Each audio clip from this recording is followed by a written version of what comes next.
Hey there, welcome to the Scott Mann Podcast. We've got a wonderful guest today, Dr. Diego Hernandez, my old friend, advisor on Task Force Pineapple, is a nationally recognized clinical psychologist, trauma researcher, and human performance consultant. And he's got over 25 years of experience serving the U.S. Special Operations Forces, the Army Behavioral Health, elite performers, and veterans. Doc is he's the former clinical director of the military trauma research at the University of South Florida and former research consultant with the Mayo Clinic. He's worked very closely with me for over a decade to deliver veteran storytelling initiatives, workshops, and retreats. I can tell you, not only has he worked with me in supporting these individuals during the play, during workshops, but he's supported me. He's helped me personally navigate and move through some of the toughest mental health challenges I've had in my entire life. For over a decade, he's helped me do that and move into performance, move into the application of what the goal was that I was there to do, whether it was a TED Talk or a play or a keynote. What he brings is such a practical yet science-based approach, but also informed with the Eastern wisdom. Man, he's just something else. Again, he's an advisor to our nonprofit, just like Doc Pate, and the wisdom contained in his conversation and what he talks about is something for the ages. So without further ado, let's jump into the episode, and I'll see you in there. Welcome to the Scott Mann Podcast, where we connect like our lives depend on it.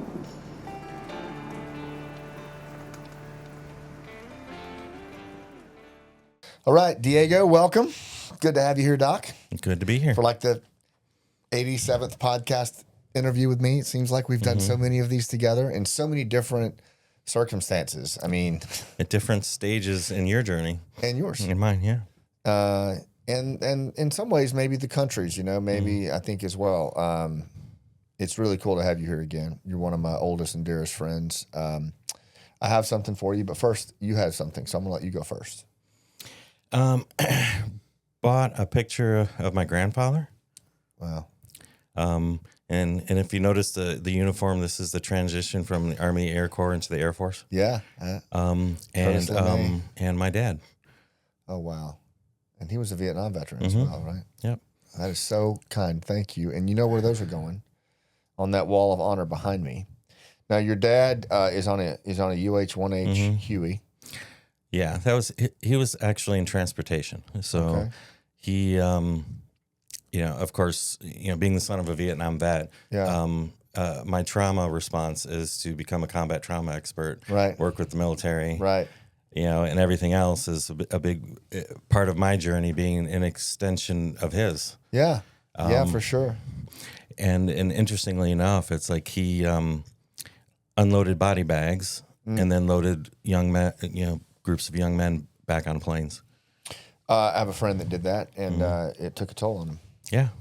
Took a toll on him. Dear friend of my dad's. Thank you for this. This is going to go on the wall of honor. And this is your granddad? Yep, my granddad, my grandpa Tony. Wow. So we grew up in Detroit. Yeah. And my grandfather was stationed in MacDill. Okay. So every summer we would drive down. It was a bombing range or something. Was it? Is that right?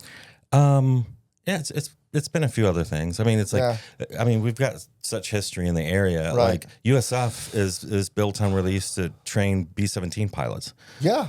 Yeah.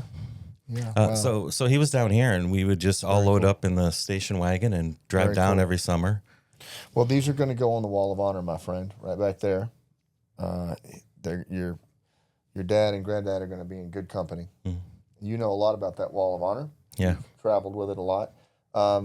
Before we get into the show, this is a 200-plus-year-old piece of American chestnut, a fence post. You can see where it was a fence post. And my dad, you know how he is about the American chestnut and the restoration of it. So there are a few of these in captivity, these bottles that his buddy Mike Ash, a Forest Service employee and a Vietnam veteran, SF guy, who does beautiful woodwork. He makes these bottles, and so this is the last in the batch that I have. But I figured, just knowing the relationship and the history that you and I have together, and just I don't know, the common bond around our fathers and storytelling and the resurrection of this tree back into the woods.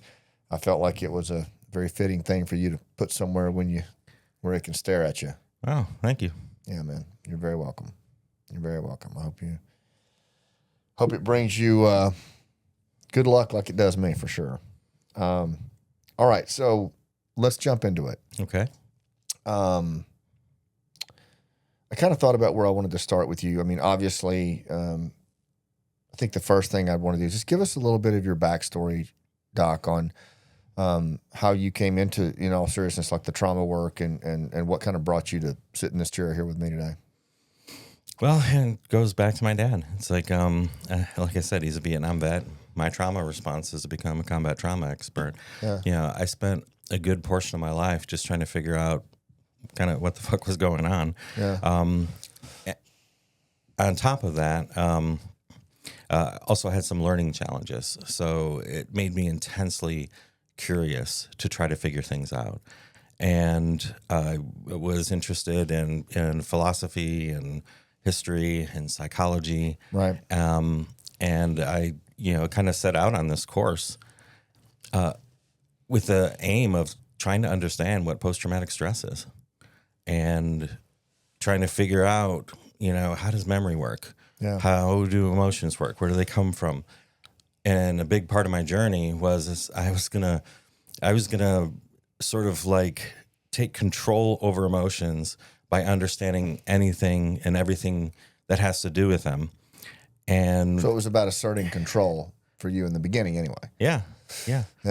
And then basically what I've learned is like everything that I tried to conquer were all the things that I needed to learn to embrace. And let go of. Mm-hmm. Mm-hmm. Sounds vaguely familiar. Well, you've been working in this space for a long time, man. You and I met actually through Scotty Neal, who's also been on the show. And it was around veteran transition, and you certainly, you helped me a lot with my transition. You helped me a lot with my mental health at a time when I was really going through it.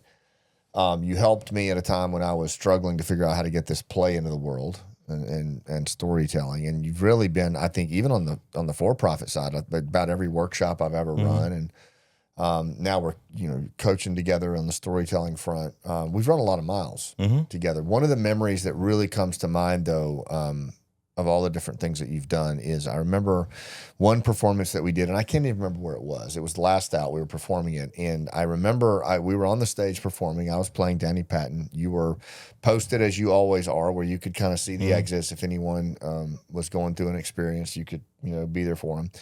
And I remember an alarm going off, and I remember a rattling of doors. We didn't know this at the time, but I guess he was a Marine. His blood pressure. Right. His alarm went off. And called EMS. And it automatically notified EMS. And so EMS shows up outside the lobby where our team is, selling swag and the play is underway. And they said, we need to get in there. And there's an individual going through. And, of course, our people didn't fully understand the gravity of the situation. And they said, well, the show's almost over. We'll just ask you to wait. And he's like, no, you can open that door. I'm going to bust it down. And that's what. And then they came in and they got him. You went out with him. And what happened from there? Do you remember? Yeah, that was that filmed. We captured it. Yeah.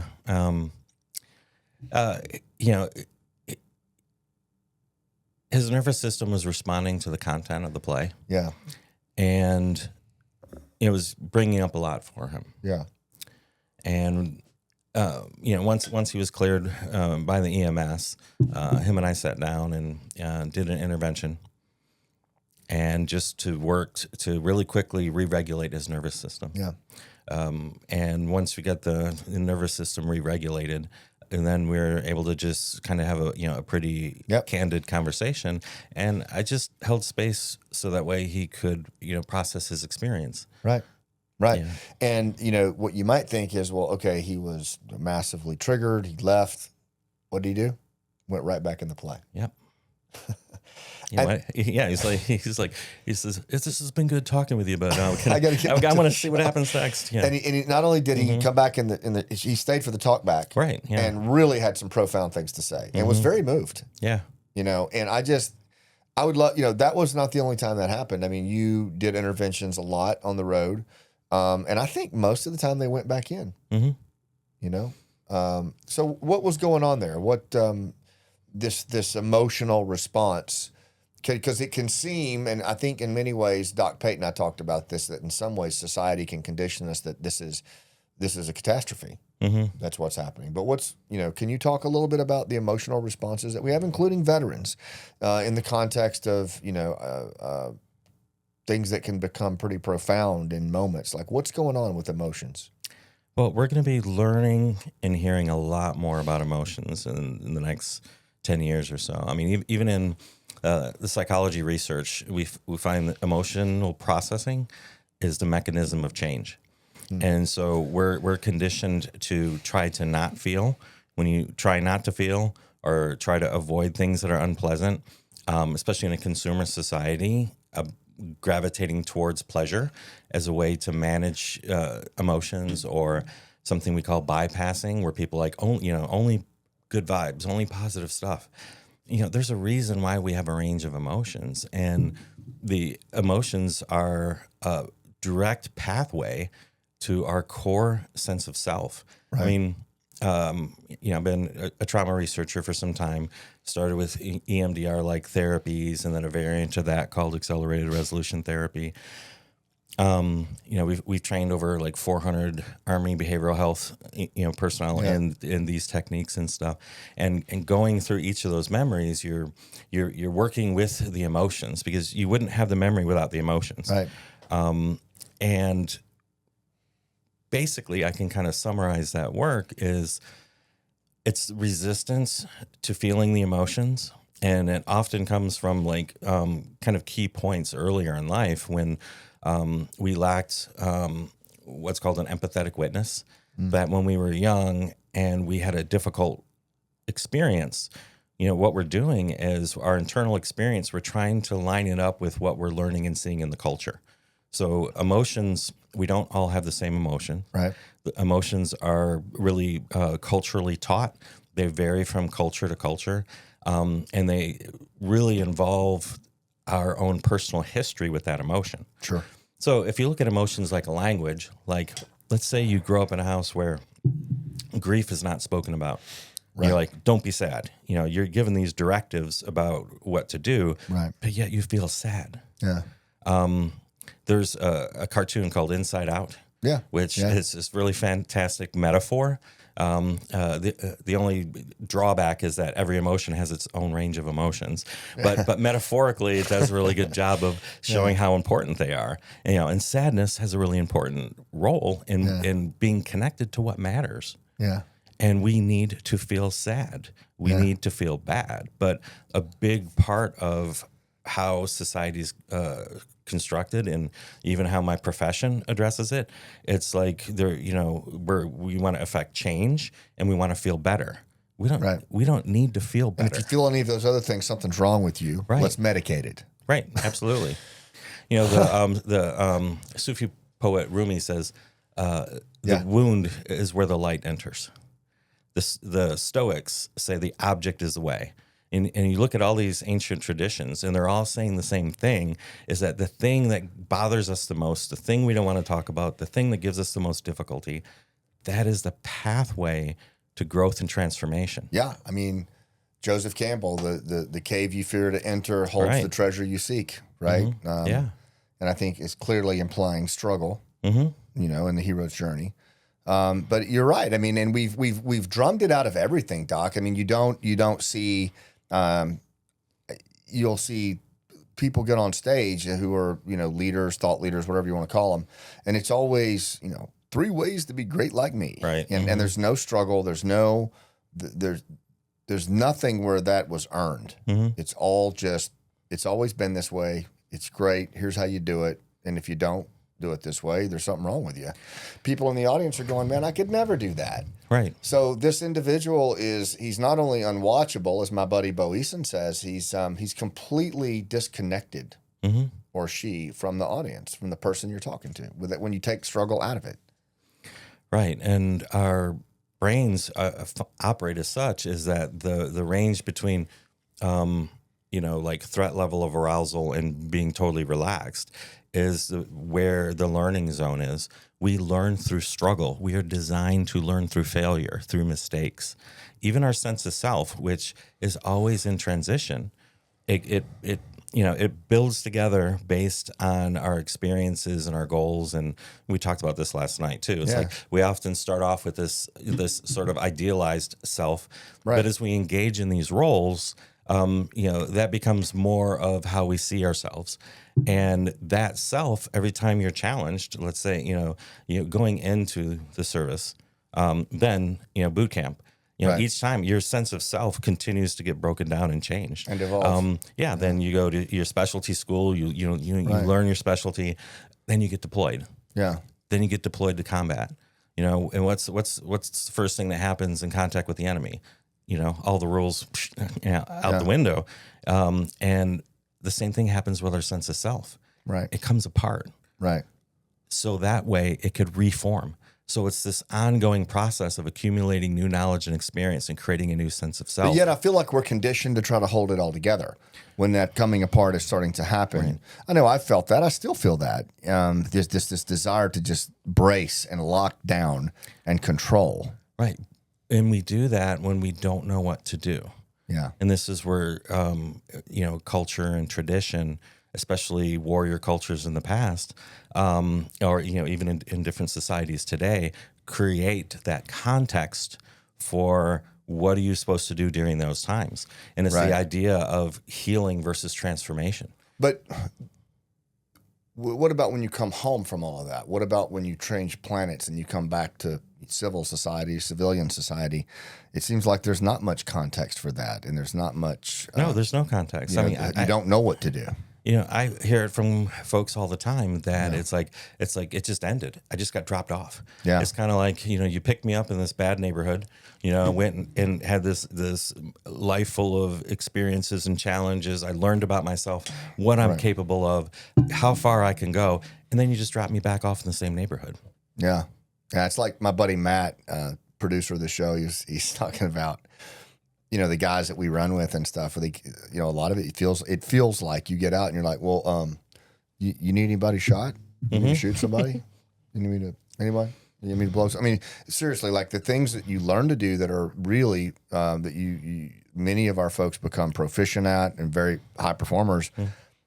It's like, what do I do with this? Where am I now? And it is that feeling of not knowing what to do. So what you're saying is when that happens is there should be a normal kind of falling apart and a reinvention of one's, avatar or archetype. But instead we try to hold it together, embrace and keep it in place. Now the falling apart is symptoms.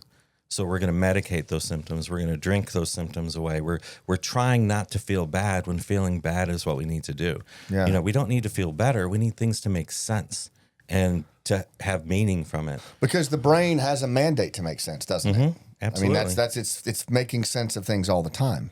Even when they don't make sense, it's trying to make sense of them. Yeah, and neurologically, we're learning so much about the brain that you have to constantly update your information. When people talk about like the fear center of the brain and things like that, it's like that's like 20 years old. Yeah. It's like that's not how we look at it anymore. It's like we look at these different networks that the amygdala plays a huge role in a range of emotions, but it's not the fear center of the brain. We're looking at things through this lens. It's like, oh, it's a problem, let's get rid of it, rather than trying to understand how things work. Yeah. So one of these networks is called the default mode network, and that starts to form around 5 or 6 when our narrative memories start coming on board. Okay. When our our personal history, which is all unconscious memory, and so that network starts to form, and it evolves over time, and depending on how efficient that is, and that's kind of what we refer to in regards our sense of self. Right. And there's more to it than just the network, because every organism feels its way through its environment. So it's also a felt sense of self. And when we disconnect from our own bodies and our own experience, we're losing the resources. We're losing this internal integration. So this is something that you and I, it's interesting because, we kind of split and we come back together. We've done this just for years now. You go do work that you're doing and I do work that I'm doing. And then we come back together and we have these almost like they're joint discoveries, because like when I hear you talking about the felt sense, where I was first introduced to that was when we put the play on, and I had no acting experience, and I was blessed, honestly, to be immersed with these amazing acting coaches who have the patience of Job to put up with me at 50 years old trying to learn this craft. But what I took away, Doc, was a lot, but one of them was the felt sense, was that if you're going to perform this play, and if you're going to if you want the audience to feel, if you want a civilian to feel the impacts of modern war, if you want someone that's never had to say goodbye to their spouse for a year, and you want them to feel that, then you have to have the felt sense of that in your body. You can't just recite the words. You can't just have it in your head. It's got to be in your bones. Right. And that's what happens in a conversation when you share your scars, you share a story. Yeah, so it's not just theater. It's life. Right. Absolutely. And, theater is it's a micro representation. Yeah, for sure. And it's all contained. Yeah. So we have something that's called emotional resonance. Okay. This is one of the ways in which we learn about emotions, but we also learn to feel emotions from other people. And we also feel, are they congruent?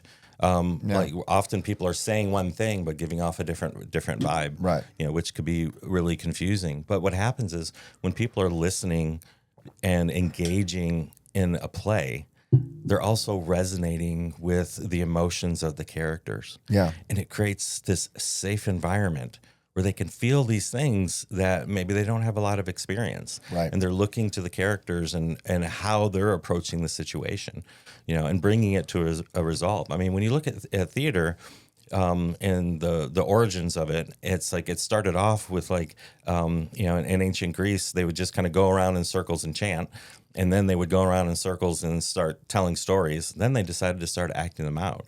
Yeah. And they came up with this idea of having like this moral pollution that's a byproduct of just being human and living. And that when you watch a character struggle and face challenges and obstacles and overcome them, you get this release of that moral poisoning, which they call catharsis. It's amazing. But that is, again, because I realize we're toggling between emotion and struggle and mental health here. But the idea is that, and if you really just drop into what Doc's saying, there's a very, very primal human series of events here happening. Yeah. And the more that we can be aware of those, the more that we can embrace those, the more that we are positioned to navigate this thing called life on life's terms, right? And so talking about catharsis, because you're right. I mean, I think anybody watching this has experienced when someone authentically, whether it's a TED Talk or whether it's just in one-on-one, you're talking and they're going through it or they've been through it and they authentically... I mean, Colin off camera here, when we had the workshop we were doing the fire pit, and he talked about losing a parent at an early age. I mean, it was as authentic as you got, and everyone was listening autobiographically. Yeah.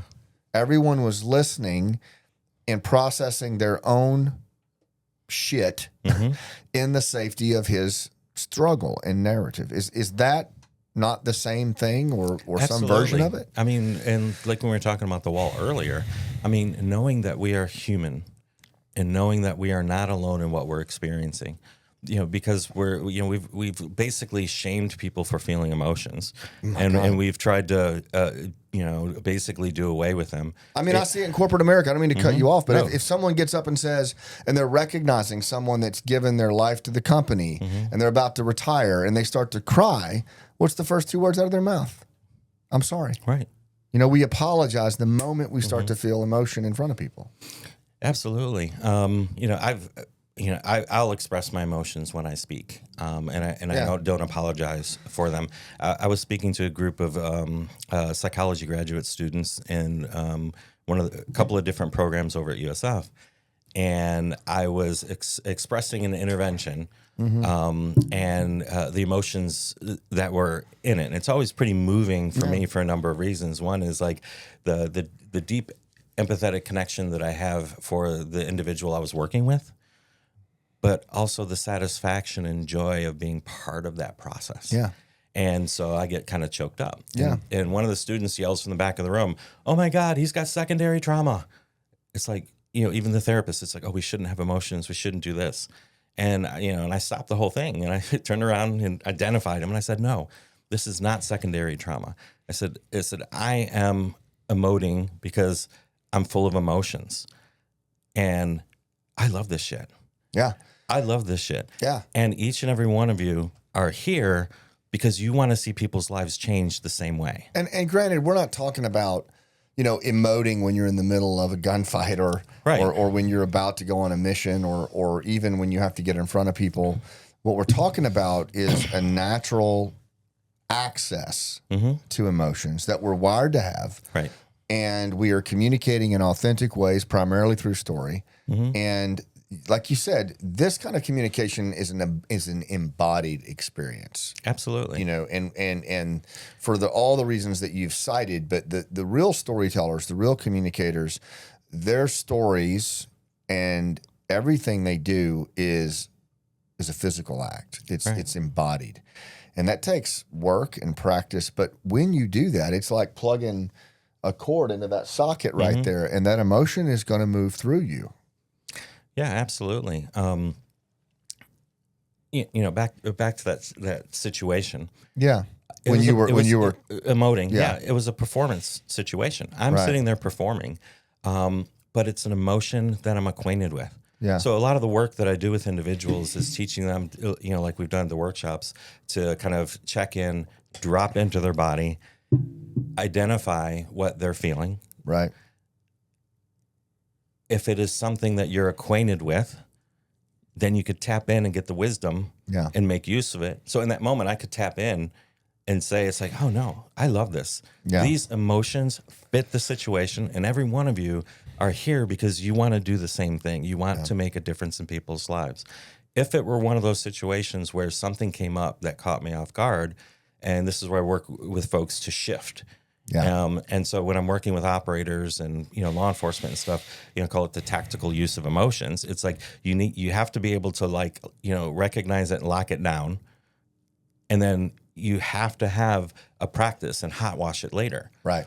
To be able to break it down, because all of this resiliency work just, it teaches people to tough things out, but it doesn't teach them to tough things through. Yeah, you got to metabolize it. Yeah, there's got to be some metabolizing, some processing of all of that energy into the world. And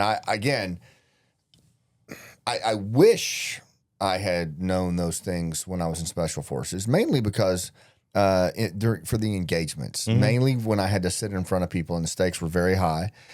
And you're carrying all that tension and you're bracing. And if that stuff manifests too long, you start to look like you don't trust yourself. Right. And your body betrays you. And had I known what I know now, I would have had techniques and rituals and, you've given me several. I think I've given you maybe a couple, but things that you can do to metabolize that energy. The energy is not the enemy. It's the tension. Right. So the more you engage in those practices, the more complex your experience with emotions becomes. And what that means is you have more resources available. The less experience you have with it, the fewer resources you have.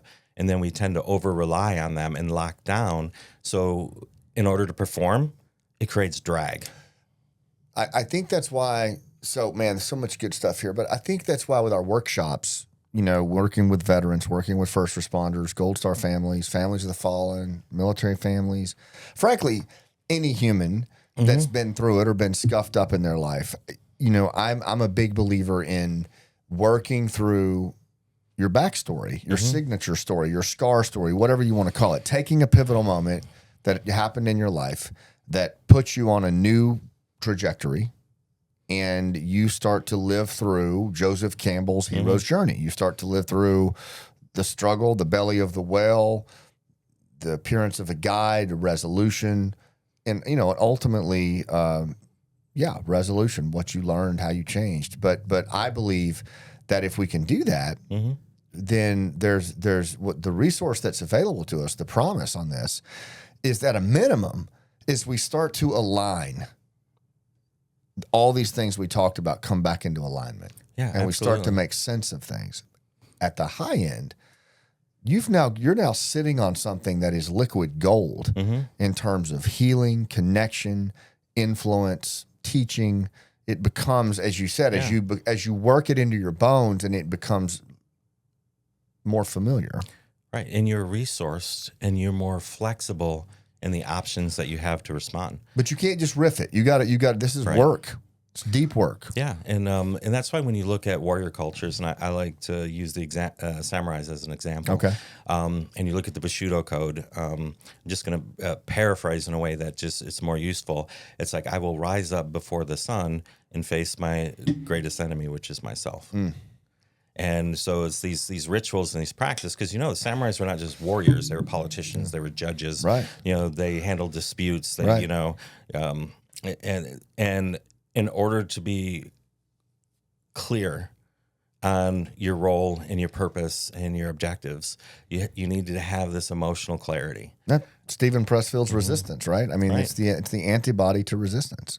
It is, and what's interesting is in some of the Tibetan practices around resistance, demons are used metaphorically, and one of them in befriending your demons is that you have to embrace the resistance, because when the resistance is gone, so is the demon, because the resistance fuels it.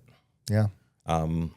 And that's the same thing with our emotions. The more that we resist it and we build workarounds, it makes it harder to work through something. And often it's like, once somebody's willing to work through, it doesn't take long at all. Yeah. Like a lot of those little interventions, like somebody is like, really in this spot where they just needed a little permission to feel what they feel. That was one of the greatest gifts you and a few other mentors gave me years ago, was permission for emotional access. And I'm not kidding. That I look back on that, and the impact that had on me was so profound. It still is, because I may try to grab it back, and I think we all do some version of that. But I know now that having access to, just like plugging into that light socket, if I'm going to be a storyteller, if I'm going to operate in the realm of human connection, emotional access is mandatory. Struggle is mandatory. Absolutely. Those are biological realities. There's no getting away from them, and it's better to be with them. Absolutely. And do you remember our conversation before the Generosity of Scars TED Talk? Man, I was freaking out on that one, because I had never publicly talked about my suicidal ideation. Yeah, I remember it. Yeah, I remember you telling me, it's like, I've established myself, and I don't know what's going to happen if I put this out there. Yeah.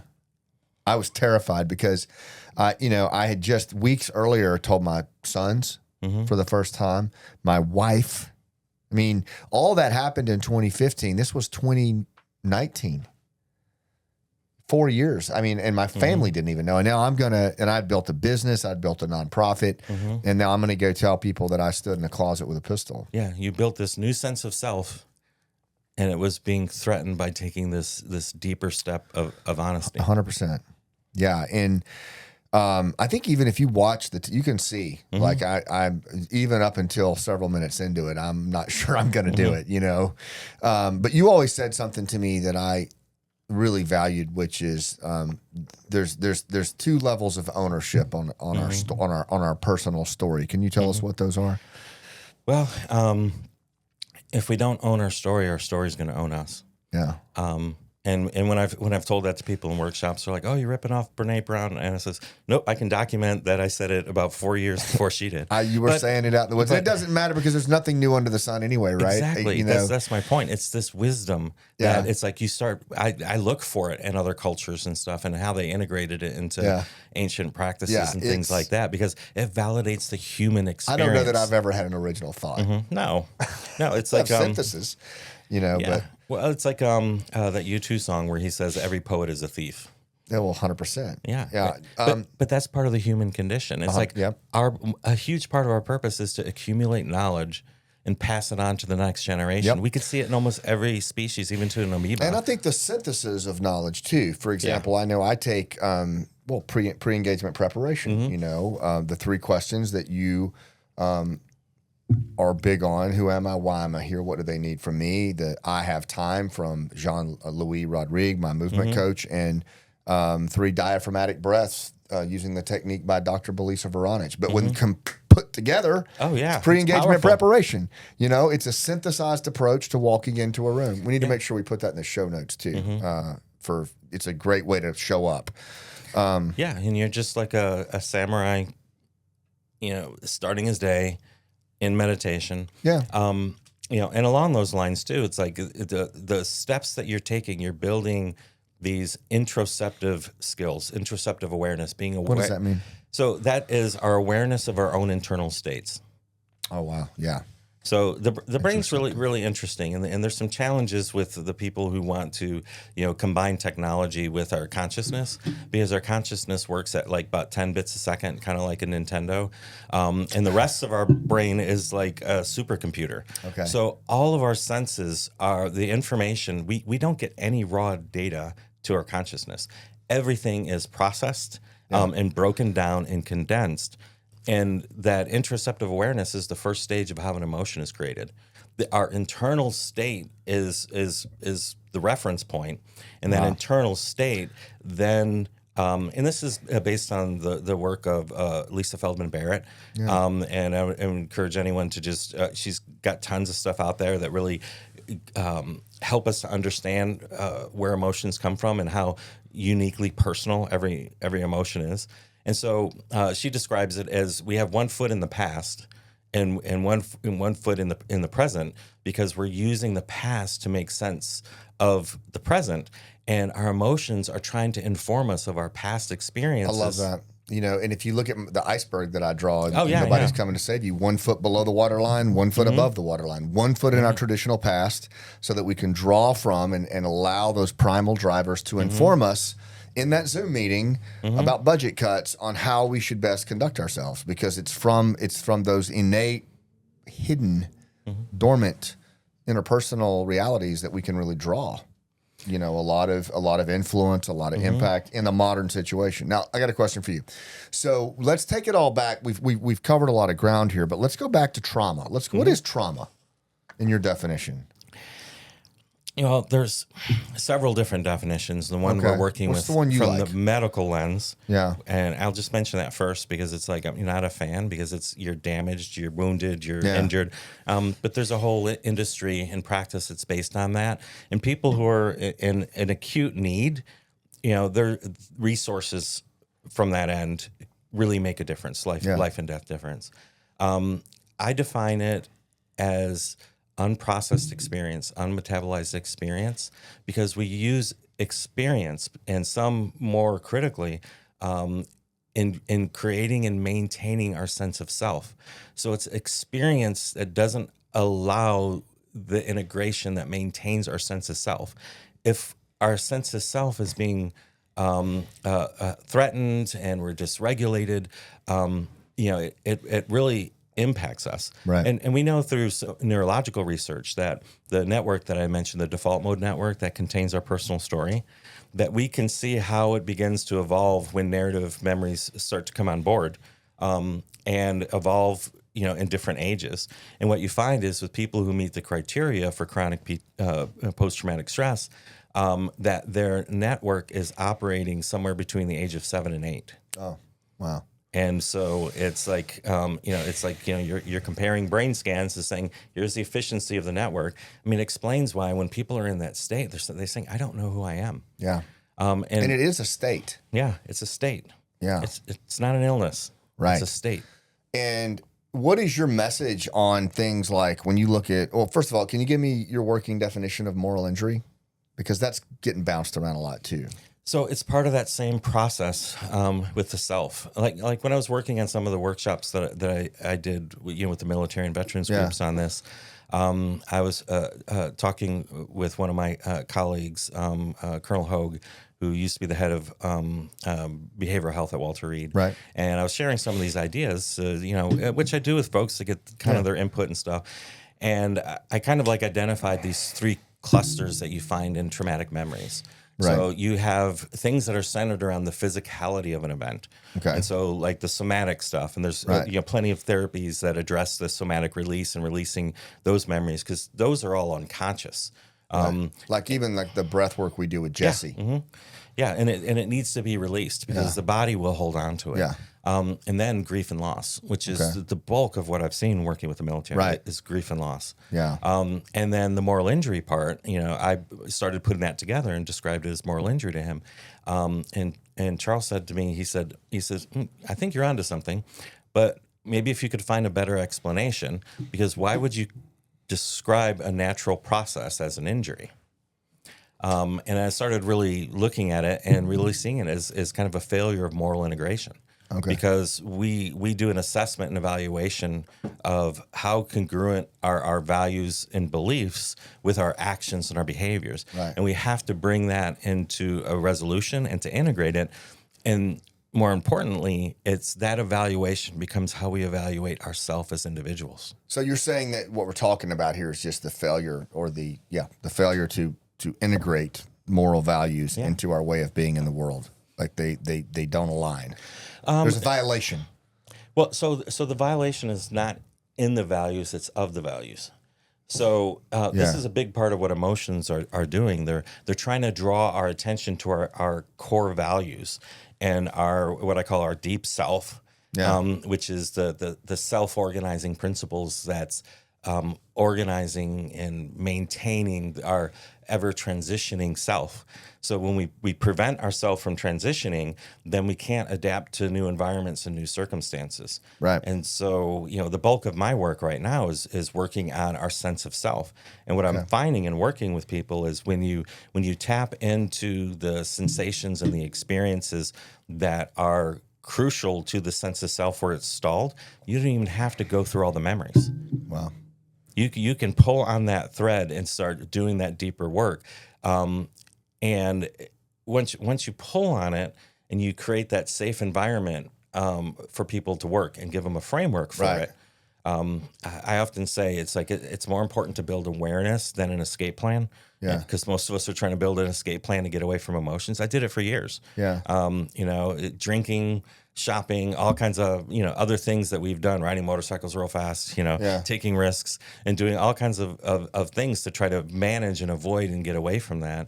But when we engage it allows our sense of self to reform, and then that's where our sense of agency is, because our sense of self is the center of our experience. 100%. And so that's how I look at trauma now, as a disruption of our sense of self, that experiences that we can't integrate. Okay, yeah, that makes total sense. So I want to ask a question, and I want to take it kind of into the realm of application. Okay. Right? So you and I, not too long ago, I guess it was over a year ago, we were in DC and we were working with Afghan partners, right? Mm-hmm. And they're telling their stories. Mm-hmm. Oh yeah, that was heavy. And our good friends at Global Friends of Afghanistan were part of that, and Moral Compass. Mm-hmm. But as we were doing that work, a lot of emotions came up. Yeah. And you actually gave a set of kind of a ritual that you can do in the moment when you're experiencing deep emotion and you want to move forward. You don't want to get stuck in that emotion. You gave kind of a sequence of things that one can do. And I wonder if you would mind sharing that, because I feel like so many of our viewers and listeners could really benefit from that. You remember it? Sure. Yeah. Okay. One of the things that I found really amazing about that experience, I mean, not just the stories of what people went through, their basic needs. Like a number of them were talking about trying to share their experiences with therapists, and they freaked the therapist the fuck out. Yeah. Because it was like overwhelming. They weren't prepared for it. So this basic need to have somebody relatable who can understand your experience. Relatable to the pain. That's why, like, working with the Soft Network, it's like we have a group of providers who are all vetted to have this experience, who are members of the community in some respect, so that people can have that environment and you can have a trusted person to go towards it. Yeah. So it was cool seeing this on a human level, that these needs are the same. The experiences people were having with emotions the same. The small group that I sat with, and people were having a feeling like the one individual. I think he may have been one of the guys that you had trained, one of the Afghan operators. And he says it feels like a dam. He says, and it's going to burst. And he says, what do I do? I says, well, you got to let it out easy. Yeah. And once it starts coming out, you got to just let the river flow. That's because you've dammed up a river. Yeah. And whatever you do, don't build another dam. Yeah. And seeing their whole emotional process, on a human level, folks from a different culture actually going through the same process, because we gave them the context. And then they had the goal of being able to get through the story and repurpose the story. Because that's the idea when we run our story workshops is, yes, I mean, emotions they're gonna come up. I think when we put, if you speak at your daughter's wedding, if you speak at a funeral, like in the moments that really matter, emotions they're gonna visit us. And if we're conditioned to just kind of freak out and run away, then we not only do I think we cheat a lot of people out of that moment, but mostly we cheat ourselves. Yeah, we do. And then we get good at freaking out and running away. Yeah. So, but when you gave that guidance, I think the first thing was to just put your hand over your heart. Yeah. Put your hand over your heart. Yeah. Take a breath. Just and check in with yourself. Notice what you're feeling, but don't go into the story.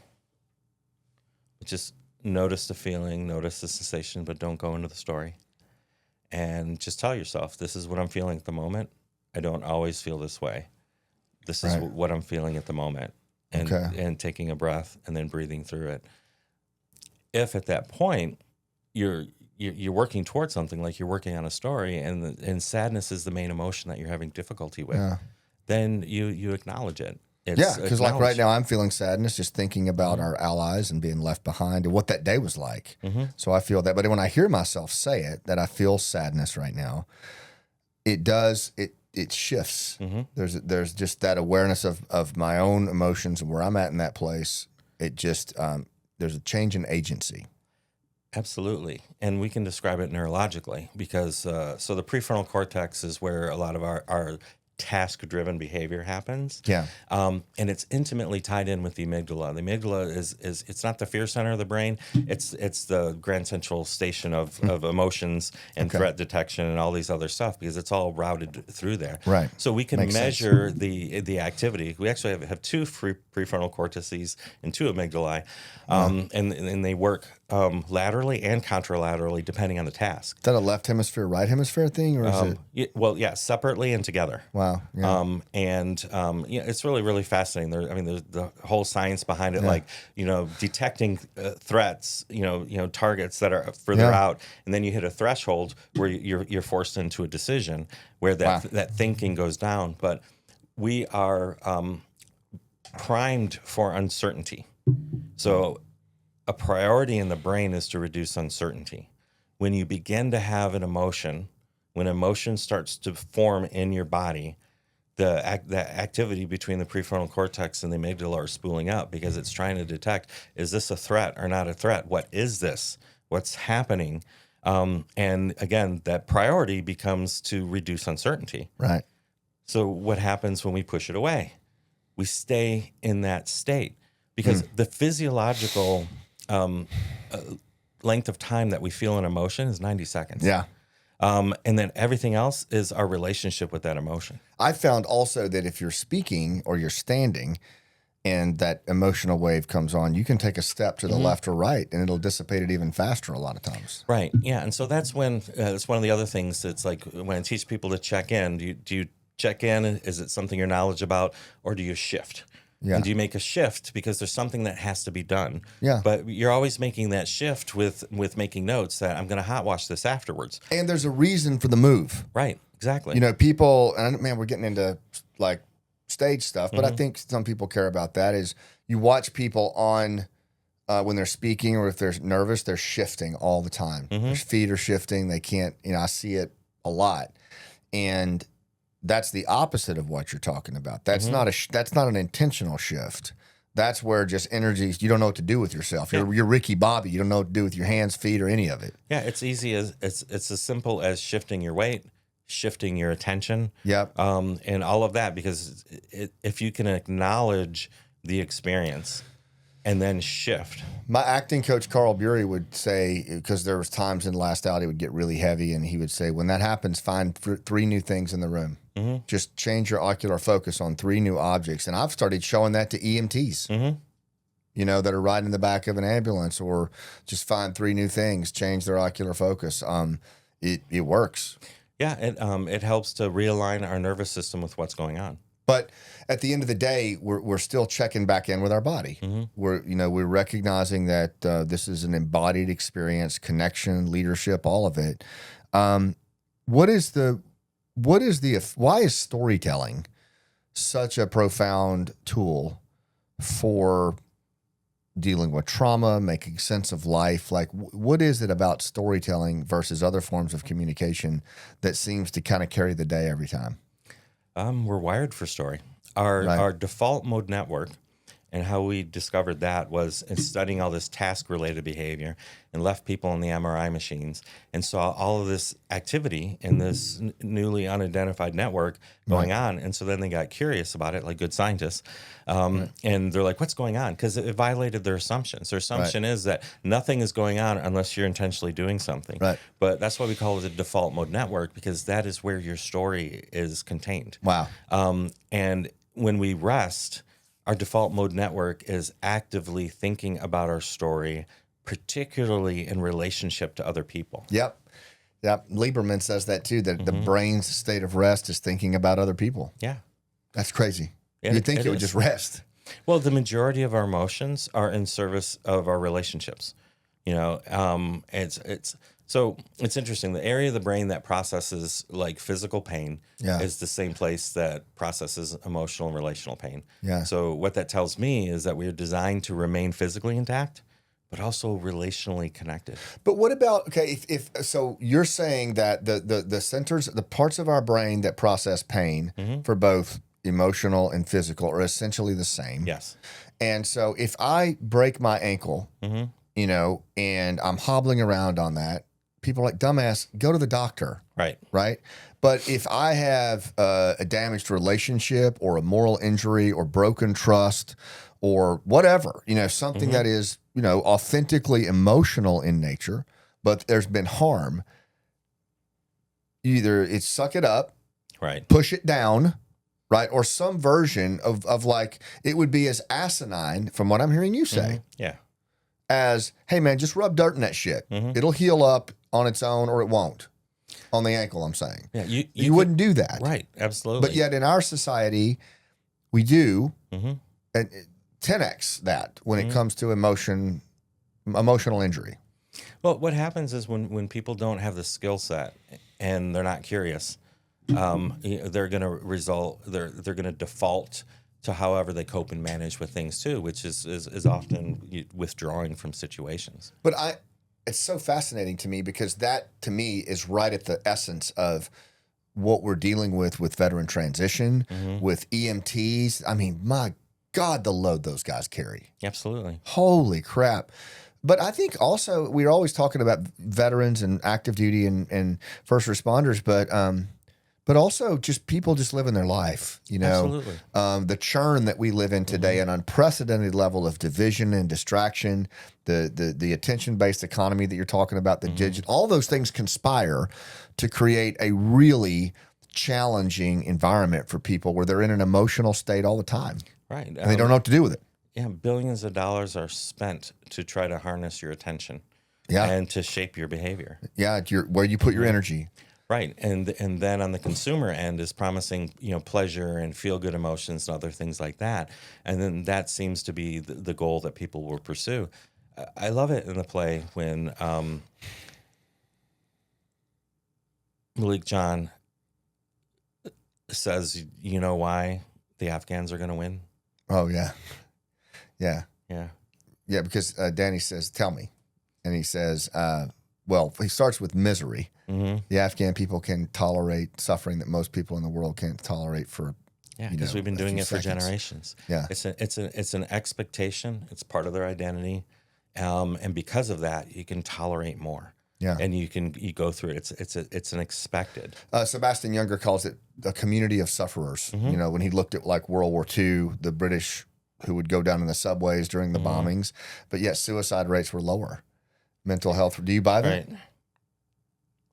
In other words, when we're suffering, when we're going through it, it's actually, you would think like that would take us off the brink, right? That mental health would be worse and that, right. But in reality, a lot of times when we're suffering, we actually, we almost ascend right. in our performance. Yeah. That's statistically true, generally true in my experience.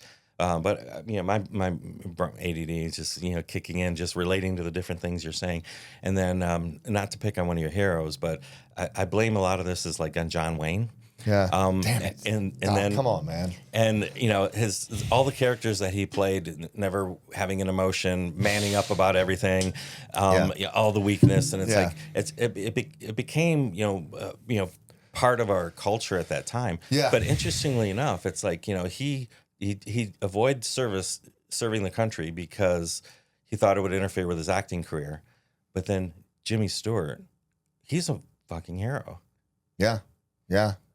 Yeah. I mean, he's an amazing human being. I mean, both of them were, but he maxed out on his combat missions. Yeah. He struggled, you know, with his post-traumatic stress. I mean, and he's talked about, you know, the one scene in A Wonderful Life where it's like he was having a full-on episode, and hung in there. And he just went through it, but it was some of the most brilliant acting to this day, and some of the bravest. Yeah. Yeah. And one of the things that I completely respect about him was other young vets who wanted to get into Hollywood, he took them under his wing. So he was a leader to them. Yeah. But yet we idolize what we saw with John Wayne. Rather, we should be idolizing Jimmy Stewart. Well, I can tell you, Stewart is one of my favorites. Just for that and when I learned that the level of PTS that he had to deal with and that he would deal with on the set, it was phenomenal. You know, talking about the play, you know, there's a lot of things that have come from that. But one of the things that has just come up a lot in the talkbacks and stuff like that is how we as a society just deal with trauma, how we deal with guilt, how we deal with grief.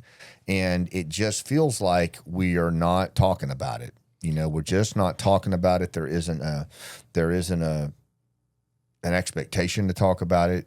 What's going on with that? I mean, and what's the dangers in that? Because we treat somebody who's suffering as if they have failed somehow. Yeah. That it's like that we're above suffering rather than seeing suffering as a valuable part of the human experience. Yeah. You know, we were talking a little bit last night about Victor Frankl, who, you know, I know that you're a fan. I am too. And what people don't realize is that he developed his theory about finding meaning in suffering before going to the concentration camps. That's amazing. And this was just like his learning lab and refining his ideas. So this was a psychiatrist or psychologist? A psychiatrist, yeah. And who was taken to Nazi concentration camps. He was Jewish. Him and his entire family. I think 3 or 4 of different camps. Yeah. Lost his wife, lost his family, lost brother, everything. everybody. Lost everything. I mean, pretty much everybody he had, right? I think was killed. And he made it through, but he chronicled his experience in Man's Search for Meaning, which is Colin, you make sure we get that book in the show notes. A phenomenal book. But you were saying that it was after his return. Yeah, that he struggled with suicide and stuff. And then that brings up 2 points. I don't want to forget either of them. The first one is people under the threat of losing everything. For example, there was a spike in suicides with the housing market, in 2008, and many of those people were in some form of foreclosure, but hadn't been foreclosed on. They hadn't lost everything, but it was the prospect of losing everything. Oh, wow. That was such a threat. And kind of along those lines is, when we study like natural disasters and difficult experiences that people have gone through, what you find is the people who don't do well are the ones who are waiting to be rescued.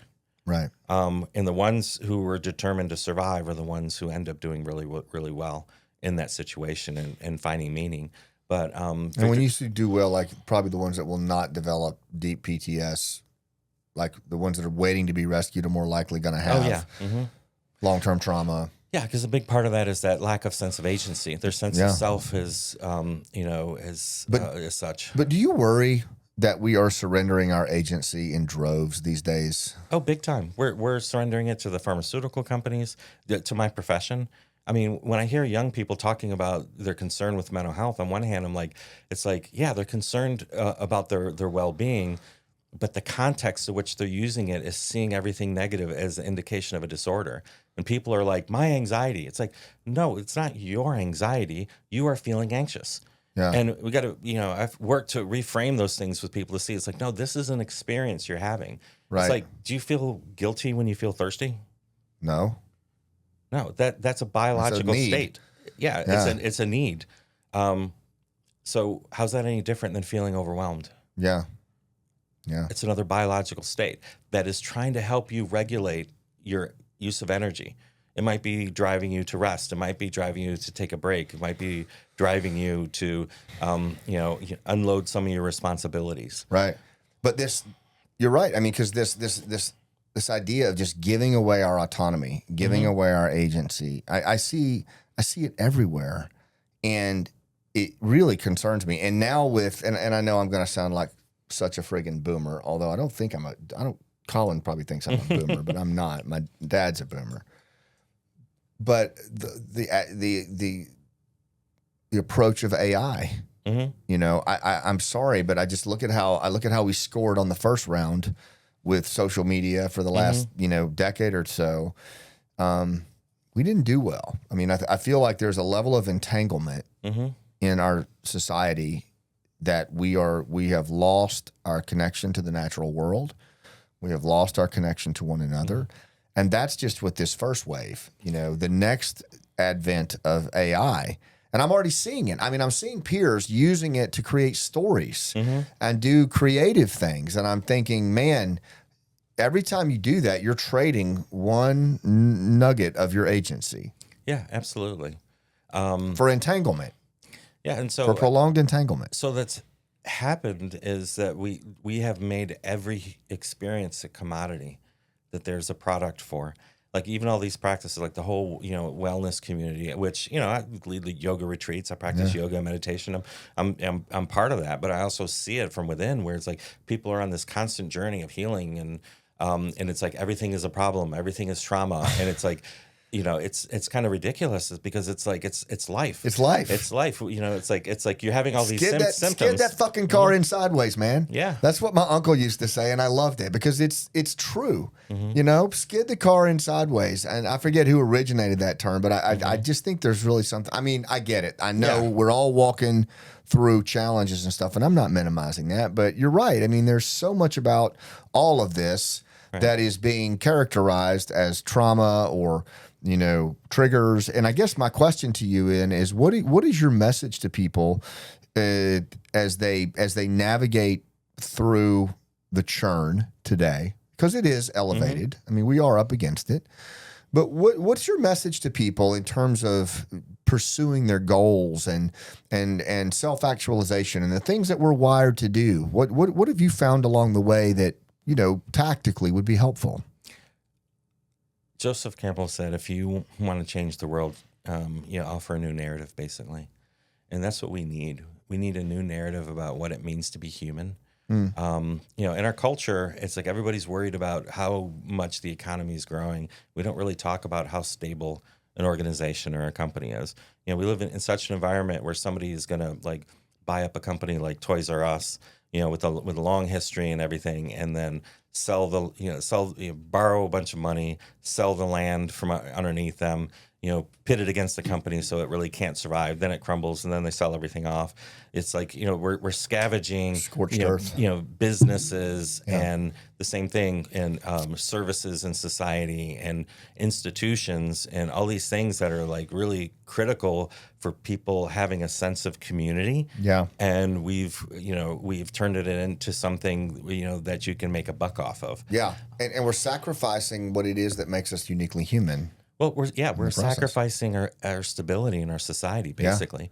Yeah. When you look at the increase of the suicide rates, this is not necessarily causation, but there's many factors that we look at with that were protective in the suicide rate declining, from the early 1900s.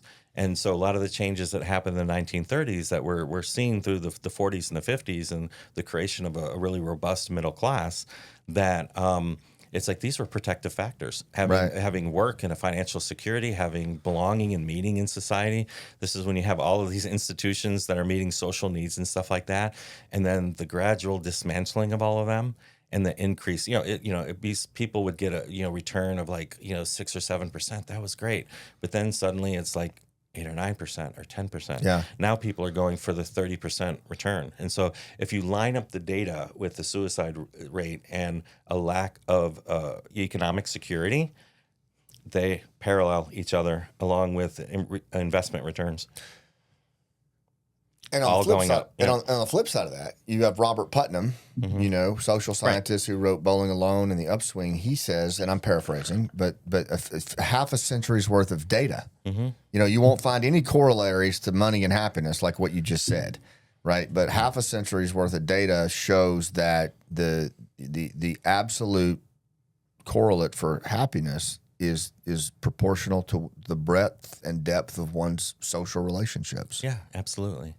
And we've based a lot of those relationships on self-esteem, which one of the researchers, I just absolutely love her work, Kristen Neff, points out, is that it's part of what kind of got us in this trouble, because in order to have high self-esteem, you need to be better than average, to better or more than the average person. So we can't all be better than average, especially when we compare IQ, which has been kind of declining steadily over time in comparison to other industrialized nations. We can't be all better than average.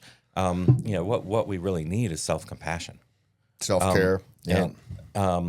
It's self-care is a part of self-compassion, but it's something that we don't really talk about as a culture, and it's actually one of the keys to healing and to healing trauma.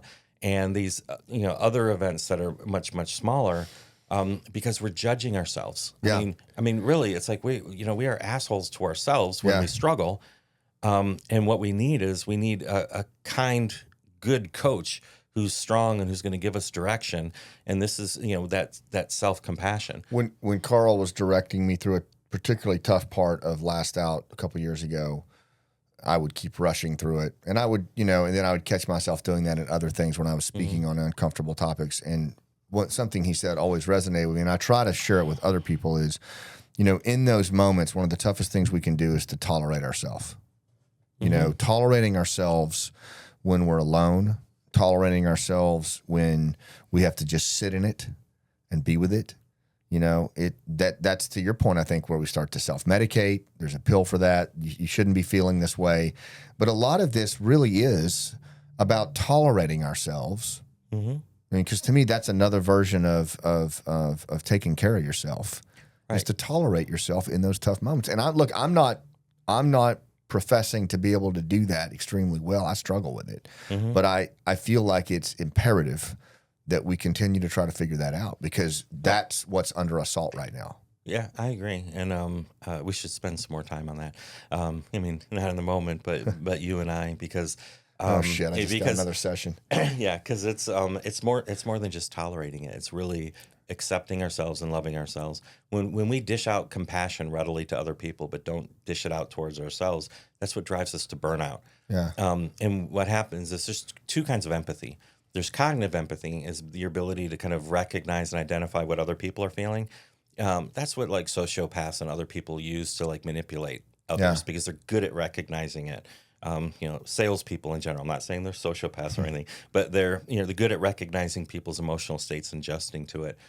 The affective empathy, the emotional empathy, feeling with or alongside someone, is also part of the fight or flight network. Yeah.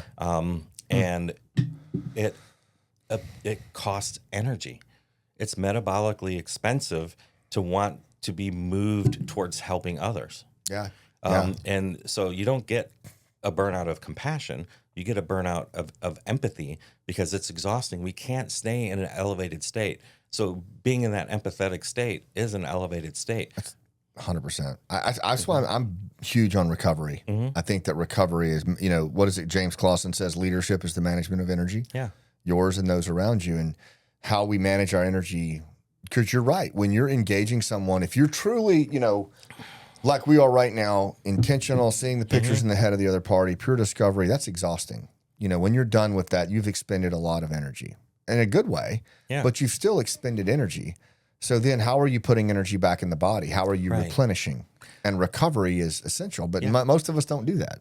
Right. That recovery is essential, and that recovery is part of self-compassion. Yeah. Because when you're taking the approach with self-compassion, you're considering the needs of others in the context of your own needs, beginning with your biological needs. Okay. That's why the intraceptive awareness is so important. So let's say you see somebody in need, you want to be able to respond, but you're like, hey, I've really got 10 minutes. I'm willing to spend that with you. But let's just jump to the meat of what you're going to say, because I'm going to have to go over to that other conversation right now. And it's just really, instead of standing around waiting for a good point for the conversation to end and waiting for something to happen, it's also how we say no. Is when we set boundaries. And so that's one of the things that Dr. Neff points out, is that we have this gentle compassion that can guide us through, but also this fierce compassion that helps us to set boundaries. Yeah. And this is where emotions come in, because they bring us back to our values. Right. And they bring us back to what matters the most to us. I go back to what you said. I think you said something really, really important. And I think over the next 10 years, we are going to be unpacking emotions a lot, aren't we? I mean, because what you all are learning about it, what you're sharing with practitioners like myself who are out there sticking and moving as well, helping people, hopefully, and helping ourselves. But we're going to, I found that just when I wrote Nobody's Coming to Save You, the attention paid to emotional access, emotional temperature, the comments I got were that and storytelling seemed to be the two primary ones that people really locked into, was this. And when I travel speaking dozens and dozens of keynotes, every time, emotional temperature. People are seeing it, they're aware of it, but they're not sure what to call it. Right, and they don't know what to do with it. They don't know what to do with it. Yeah, and that's where we're going to see, more like, coaching programs that focus on emotions. Yeah, those are some of the things that I do. Is this more than emotional intelligence? Is this? I mean, it seems like it's more than my understanding of emotional intelligence in a traditional sense. So I call it emotional clarity. So two things to work on is narrative clarity. You need to know who you are, where you come from. You need to know the themes in your life, the triggers in your life, what you're working on. And storytelling is a central modality for Absolutely. And it's our sense of self. So it's goes back to Socrates or Aristotle saying, know thyself. Yeah. That's the goal, is we need to know ourselves and know that we're constantly changing. But we know it through the stories we tell. Absolutely. Because those are the stories we use to make sense of the world and to predict what's going to happen next, and to predict people's behaviors and predict what we need to do. Solid. The other one is emotional clarity. Yeah. We need to be clear about how emotions work and what we're feeling, and be resourced into tapping into the body's emotional wisdom, because man, that's good. Because it's your entire history and experience is being brought to bear on this single moment, and the ability to trust it. And the ability to trust it. And so this is what happens, why people are constantly circling the drain in their heads, because they're trying to figure out, when they are going over a difficult experience over and over again, they're trying to figure out how not to feel what they're feeling. And at the same time, their body is trying to bring these emotions out to resolve the situation. So good. So we're in this churn, trying to figure out how not to feel. But there are, no kidding, rituals and ways to deal with this. Yeah. I mean, there's stuff available to us. Talk about a few of them. I mean, just because I think the wisdom that the body has, the way that the body communicates with us in these moments, it to me, really, it is metaphorically, it's the iceberg. The tip of the iceberg is the modern world, but it's also the brain. The frontal cortex. It's all of the just the machinations and desire for control and logic. Below the waterline of that iceberg is also the body, the ancient body, our blood memory, right? What is in us and coursing through us that we know to be true when we're still. Absolutely. You know what I mean? And all of those innate drivers, meaning, emotional connection, social capital, storytelling, struggle, like all hospitality, right? Yeah. All of those are primal drivers within us that if we just trust the body, right, it knows what to do. Well, and that's why I look at this deep self as following the same self-organizing principles that everything else and every other system in the body does. Yeah. That emotions are actually an emotional system. And the way that the brain works is it's always filling in the gaps.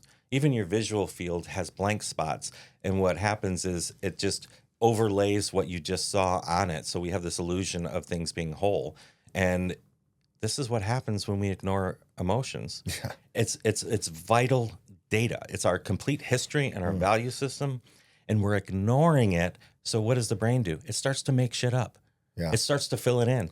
And it's like most of the time when people have anxiety and they're worried about stuff, 99% of the time it never happens. And isn't a lot of that stuff that it's making it up is stuff from our past, where it's stories that we got our ass kicked. Yeah, it's going to find the best match based on the emotion. Yeah, like a merger. If a merger, if you find out you're going to go through a merger and all the data up here that the boss is showing looks great, but what are you doing? You're sitting there going through the last time the merger happened, you lost your friggin' job. Right.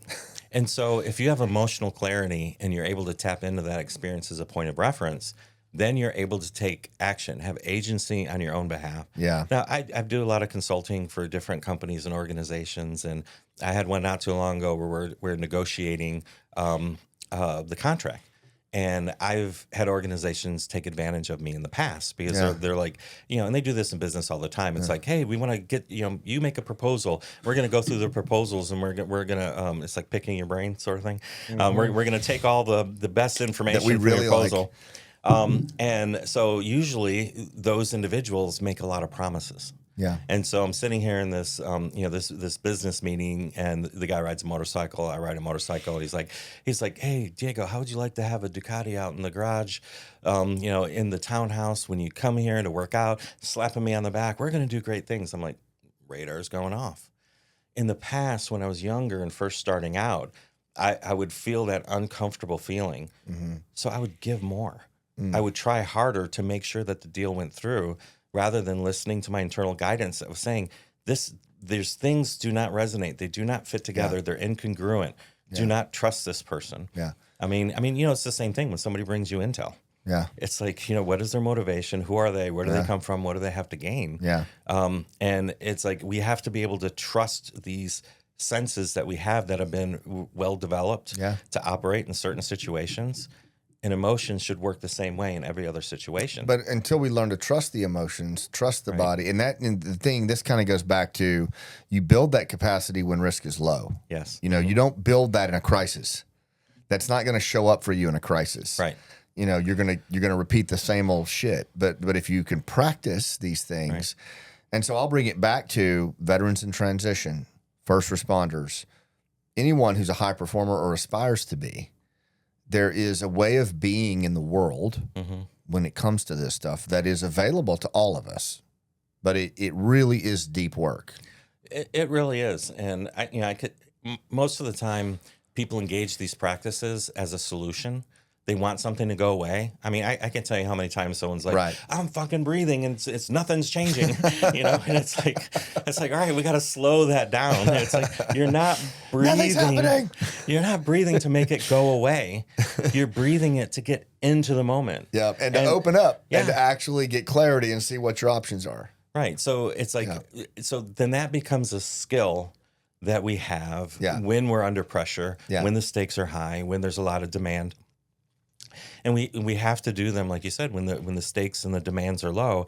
Is a regular practice. It's a relationship to practice. Yeah, and so so I call this stuff is like PT for your nervous system. Yeah, man. You trained, and your nervous system got conditioned to operate in a certain way. Yeah. But how your nervous system learned to operate in Fallujah doesn't help you in Walmart. No. Right. No. And so you have to recondition the nervous system, and you have to retrain the nervous system.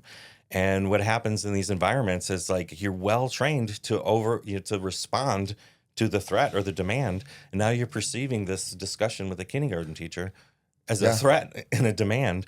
And it's the more you become aware of that, there's no shame in it. No, it's like your nervous system was conditioned for one environment, and let's work on conditioning it for the other environment. And it starts by recognizing when it doesn't fit. And so these practices, like some of the research we did at USF was jujitsu for post-traumatic stress, also yoga, post-traumatic stress. These activities that people practice on a regular basis, it gives them a sense of belonging, fellowship, camaraderie, especially with other veterans. And it's like it meets a lot of our social, emotional needs that create that safe environment to be able to practice. And regimen and structure too. Yeah, absolutely. Regimen because we need that because that brings clarity. Yeah. Well, I can tell you, I'm getting ready to stand up at the recording of this, another play, a one-person play about the Afghanistan withdrawal, about the story of Pineapple Express and more. But I can tell you right now, just listening to you talk, I already know that's what I'm going to have to do because I know that's going to bring up for me a lot of stuff. And I'm just giving a contextual example here, but I mean, you and I are going to be spending some quality time together, right? And not just in sessions, but also in developing rituals and practices that I can apply when I'm by myself, working through scenes and things like that. Because at the end of the day, it's about performance. It's about my ability, in that particular case, to tell a story that allows the audience to feel something, and for me to be a vessel in the service of that audience. Absolutely. So and clear. So you have a way to frame these experiences, and you have an incentive to get to the difficult experiences. Yeah. If you remember what I told you before the TED Talk, and I said, Scott, you take the point on the things that all of us have difficulty talking about. Yeah. It's like, you taking these risks and taking these challenges, they've challenged me personally, and have been helpful in my journey. Wow. Thank you. And you have a good foundation of like contemplative skills and stuff. And that's kind of where it starts. I mean, I recommend like Ryan's Stoic Daily Journal is just something like that. Just some little ritual. Just, you don't have to change. Change is just too hard and change is overrated. Right. It's like you just make small shifts. You make small shifts and adjustment that are in line with your values. You know what I found is like, it's as I get older and I work through, and I try to be a super regimented person in terms of, my own R4 deep work kind of stuff. And what I found is it's less about changing and putting things on. It's more about taking things off. Absolutely. It's more about letting go of things, letting go of control and trusting kind of those ancient things as I learn about them, and let them just do what they do. Right. And kind of flow through that. And that's where having contemplation skills is the foundation. If you want to be a tier 1 emotional operator, then you're going to do like deep meditation practices, go on silent retreats, do all that other stuff. There is a pathway for all of this stuff, but we can all start with these contemplative skills, and cultures have rituals and traditions that are designed around contemplating, like, who are we as a people? Where have we come from? What do we value? And these are the things that we really need to bring back and get away from defining everything as a problem. We need to fucking decide who we are. Yeah, man. I love it so much. And, so much so a little bit of shameless plug here, but on our Scott Mann Leadership Academy on school, we're talking about this all the time. I took a survey. We have 200 people in there, and I asked them, like, what are of these 4 pillars, what are the ones that like mean the most to you in this time of churn that we live in? And it was social connection, human connection, human operating system, meaning and purpose, and deep work on self. What, Colin, like 2 times higher deep work. People get it. I mean, people are starting to get that. People are longing for more. Yeah. And that is a big part of understanding who we are. Yeah. And also as a nation, it's good for us to reflect where have we come from? What changes have we gone through? Yeah. And, deciding what do we value and how do we want to live forward. And this is where a lot of the GWAT vets come in, because it's like the life and death experiences. And, right. And what, it's like, it's the whole thing with, the hero's journey and venturing out from your village, having these knowledge and experiences, and then bringing it back in the form of story in service of others. I love it too that you said that about the GWAT guys, the Global War on Terror guys, because I feel the same way. In fact, I would even say, to borrow a little bit from our buddy Steve Pressfield, Steve says that there's the hero's journey, and we all go on some version of that, and then there's the artist's journey. And I believe a lot of our GWAT veterans and guys like you and Doc Pate who served the GWAT community, we're now in a second journey, which is the artist journey. And what Pressfield says about the artist journey is it's in the wake of the hero's journey. And we've come home from that, the Odyssey. We've come home to the home shore, and now we're being called for that journey that we ride to the end of the line. Right. And on this one, we actually kind of know what we're doing. Yeah, and we become Yoda. That's right. You become the guide. Yeah, we become the village elder. We have the knowledge. We fulfill that role. I fully believe that. I fully believe that in my core. Like, I think that is when I talk to GWAT guys and girls, I feel like that's what we're led to do, in whatever context. But there is a second journey. I really believe it. And frankly, I think the Vietnam generation modeled this for us very well. I look at those individuals and I'm just in awe of them. I know the World War II greatest generation, but what our Vietnam veterans went through and how they were treated, what your dad went through when he came home, and yet to still somehow find a way to be there for us, to model for us. And I know some of them didn't make it. Some of them went off the reservation. But you know what? A lot of them didn't. A lot of them stayed in the fight or got back in the game here at home. I know they were the first ones to call me when Kabul fell. They were the ones in the airport during the first deployments to Afghanistan, because they didn't want to happen to us what happened to them. That's amazing to me.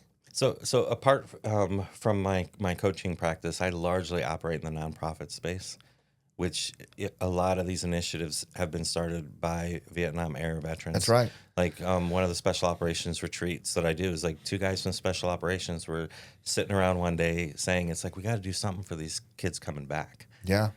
Yeah. It's amazing. Yeah. And then it's the GWAT vets who are starting this up, and they're saying, hey, look, we've been issued everything except for a civilian life.